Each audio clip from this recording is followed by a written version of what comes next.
And as a look at the Premier League table shows, yeah, and Spurs will want to respond to the disappointment of dropping points at Newcastle last week. And Manchester United will hope to continue their form from their Europa League quarter-final first leg on Thursday.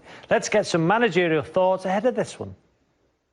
We are not far from each other, so I think it's going to be a difficult match for both. If Solskjaer is going to use, but I don't know, maybe Solskjaer thinks in a different way. I don't know. If it was the opposite, if it was my team losing 6-1 against them, I would just say to my guys, it happened once, it's not going to happen twice. This is not, doesn't reflect the reality. The game is going to be tight and we can win. But I don't know, maybe Solskjaer thinks in a different way. The manner we lost is not ourselves and our team worthy. Difficult game by having 10 men. Pre-season was short and we weren't up to the standard required, but we were so poor, and I'm pretty sure that we'll see some players wanting to prove that we're better than that. Well, what a game this should be. Tottenham against Manchester United, and Tottenham just 3 points off the top four. They could potentially be in the Champions League places if other results go their way, Anton. How big a game does it make it for Spurs? Yeah, it's a massive game for Spurs. As we saw that they won the league in January, didn't they? From the reaction of their fans. But it's a massive game for them now, just to try and get into the top four, or the top six, I would say. And it's a game that they're going to need to win. Yeah, Manchester United look like they're pretty much all but Champions League football next season, in second in the table, Miguel. But as Anton says, for Tottenham, for them, what will their aims be? Do they want the Champions League football? Are they going to go on and try and win other competitions? What do you think their focus will be? What is that down to? Is that, Anton, is that a concentration thing, or what is it? Especially when it's in the last stage of the game, a lot of it could be game management, which Jose is normally really good at. He drills his team to be able to deal with that type of stuff. But it is concentration. As a defender, you have to be on ball at all times, and when you're leading by one goal, anything's possible in the Premier League, that's for sure, as we've seen with them. So it is about concentration, but it's also about game management. So many of those are aerial as well, aren't they? Exactly, and he would be kicking himself. But I don't know about you, Rob. What do you think about the way his comments on the team? Me as a player, don't know if he was the same. It's not that you would mind him saying it out there, but it's also about game management. So many of those are aerial as well, aren't they? Exactly, and he would be kicking himself. But I don't know about you, Rob. What do you think about the way his comments on the team? Me as a player, don't know if he was the same. It's not that you would mind him saying it out there, but when a manager says something, whether it be in a public or whether it be in the dressing room, did it not fire you up to go, I'm going to prove him wrong? Mourinho And Ole said to me live on it was on Match of the Day. We played Liverpool. We drew 2-2. Muzzy, is it? Scored 2 goals. And he was getting interviewed on the TV afterwards, and he said John Watson was the in it out there, but when a manager says something, whether it be in a public or whether it be in the dressing room, did it not fire you up to go, I'm going to prove him wrong? Mourinho And Ole said to me live on it was on Match of the Day. We played Liverpool. We drew 2-2. Muzzy, is it? Scored 2 goals. And he was getting interviewed on the TV afterwards, and he said John Watson was the interviewer, and he said 2-2 against Liverpool, great result. But the boy Savage you got from Crewe was outstanding. And Martin said, yeah, he was. He just lacks one thing, John. And John Watson said, what's that? And he said, ability. That was live. That was on Match of the Day, and I was listening to that. But I went on the Monday, and that spurred me on. That gave me fuel to my fire to think I'm going to keep proving you wrong. And Mourinho And Ole had a great way with individuals and the collective to get the best out of. Who won't like that approach, will they, Miguel? Well, that's it. I mean, from like listening to you there, it almost feels like context is important too, because of how you knew O'Neill.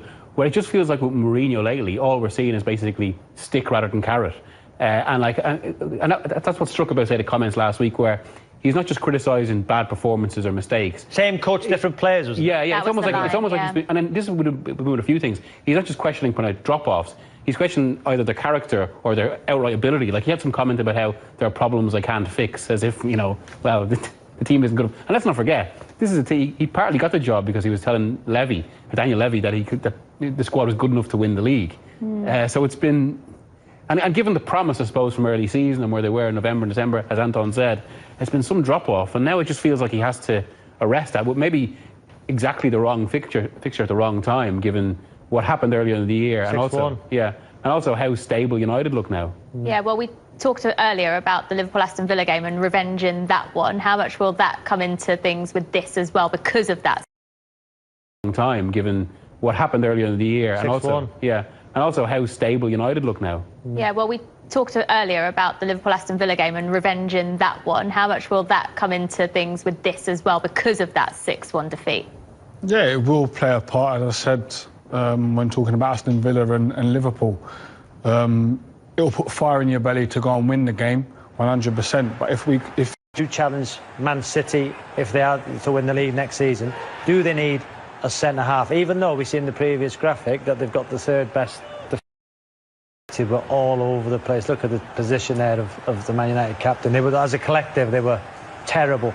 But to go on one further, Man United to challenge Man City, if they are to win the league next season, do they need a centre-half? Even though we see in the previous graphic that they've got the third best defence in Europe, joint with PSG, do they need a centre-half? Yeah, definitely. They're not winning the league with that centre-half pairing. Regardless, that's my opinion, regardless of PSG, do they need a centre-half? Yeah, definitely. They're not winning the league with that centre-half pairing. Regardless, that's my opinion, regardless of the stats that have come out. We was talking about it earlier, when we used to go to Old Trafford, just to get half a chance, you were buzzing to get half a chance. Whereas nowadays, you're seeing the likes of Dieng at West Brom, bullying defenders at Man United. You're not used to seeing that, and I think to go and win something and go and actually put a charge towards the Premier League, they're going to need to buy another centre-back. How do they get over being a semi-final team? 4 semi-finals with Ole. Looks like it's going to be a 5th because they're 2-0 up against Granada, got the home game to come. How do they go from a semi-final team to a winning team? That's been a bit of a weird thing with Solskjaer's time in general, isn't it? In that there's always the suggestion about to go on to something better, and they never quite manage it. I mean, maybe the Europa League will have the right draw and get through. But they've got Ajax or Roma, haven't they? Yeah. Well, of course, yeah. Which is pretty difficult, to be fair. Yeah. I mean, that's what it could include now. That could be the acid test for them in that way. Yeah. But I mean, they've been a bit like kind of this Tottenham team as well, in that they just never quite make the breakthrough from a good run. And that's been one of the frustrations of the season as well, especially given that they were top in January as well. Yeah. I mean, to be fair to Solskjaer, he's always put these streaks together. And actually, just thinking, looking at that stat, does that mean an absolute banker for this Sunday is Spurs to go ahead and United to come to Probably. Who's going to be in goal? That's the big. Who is going to be in goal? I think it's going to be Henderson. Henderson. Do you think he's number one now? I don't think Solskjaer would outright say it, but it feels like it's going to go in that direction. And I do wonder as well, because I have heard that, not that they want to sell De Gea, but they could be open to the right offer in the summer, and that there's a bit of a market there. Do you think that's the right decision, Robbie, to play Henderson ahead of him? Well, what's Henderson done wrong when he's had his opportunity? I think it's 6 games. Hasn't been outstanding. Maybe there's one mistake against AC Milan when he should have saved it, but he's not done anything wrong, really. Did you not think last weekend actually Brighton kept targeting him from set pieces? Dropped a couple, didn't they? I noticed that. Yeah, did you? Well done, Jill. What was the score? Yes, thank you, Robbie. We lost the game. But so you both think that Henderson is going to play this? And that there's a bit of a market there.